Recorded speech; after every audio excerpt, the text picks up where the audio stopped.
सभी साधक भाई बहनों को मेरा सादर प्रणाम। आज का यह सत्संग हम सबके लिए अत्यंत पावन है, क्योंकि इसका विषय है देवात्मा हिमालय। भाइयों और बहनों, गुरुदेव कहते हैं कि हिमालय केवल पत्थर और बर्फ की चट्टानों का ढेर नहीं है। यह तो जीवंत चेतना है। यह मानवता का देवालय है। यह ऋषियों का तपोभूमि स्थल है।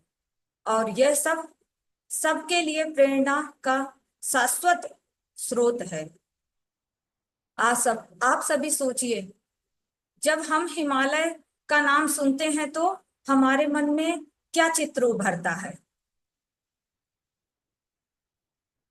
तो हमारे मन में क्या चित्र उभरता है? ऊंची ऊंची चोटियां, बर्फ के ढके शिखर, निर्मल गंगा का प्रवाह और गहन शांति।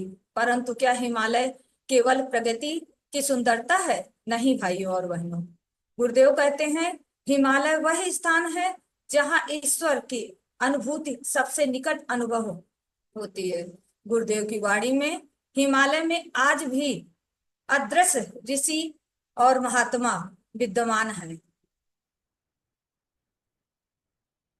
वे भले हमारी आंखों को दिखाई ना दे, परंतु उनकी शक्ति, उनका तप और उनकी दृष्टि हम सबके जीवन पर निरंतर प्रभावित हो रही है।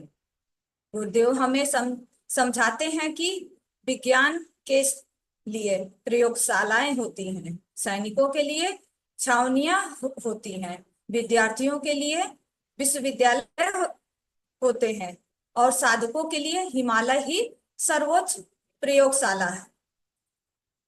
यही यहीं पर आत्मा को दिव्यता का साक्षात्कार होता है। यहीं पर ऋषियों ने हजारों वर्षों तक ध्यान और तप करके वह शक्ति अर्जित की है जिनसे संपूर्ण मानवता का मार्गदर्शन किया।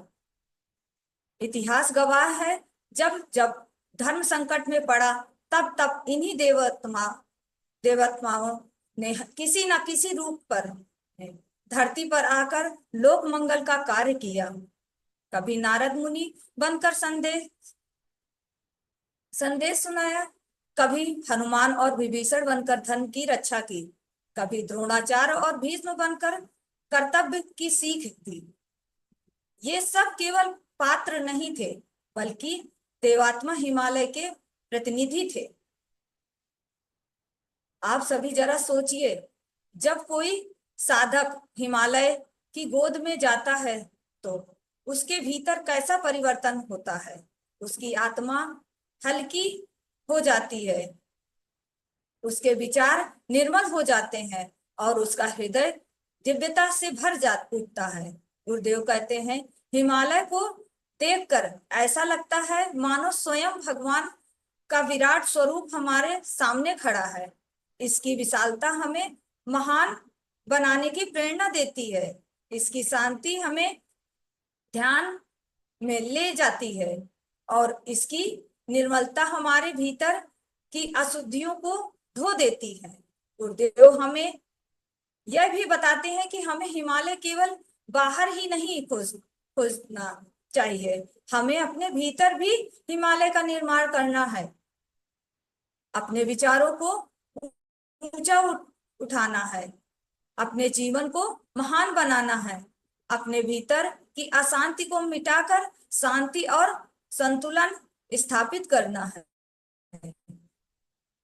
भाइयों और बहनों, आज हम सब संकल्प लें कि हम अपने जीवन को देवात्मा हिमालय शुद्ध और दिव्य बनाएंगे। हम अपने विचारों में पवित्रता लाएंगे, अपने कर्मों में सेवा और त्याग को अपनाएंगे और जब भी कठिनाई आएगी हम गुरुदेव के शब्दों को याद करके करेंगे कि देवात्मा हिमालय हमारे लिए वह ध्रुव तारा है जो अंधेरी राहों में भी दिशा दिखाता है। सभी साधकों को मेरा नमन। आइए आज के इस सत्संग को समापन पर हम एक गहन ध्यान द्वारा करें और भाव करें कि हम हिमालय की गोद में बैठे हैं, जहां अदृश्य महात्माओं की दिव्य दृष्टि हमें आशीर्वाद दे रही है। जय गुरुदेव।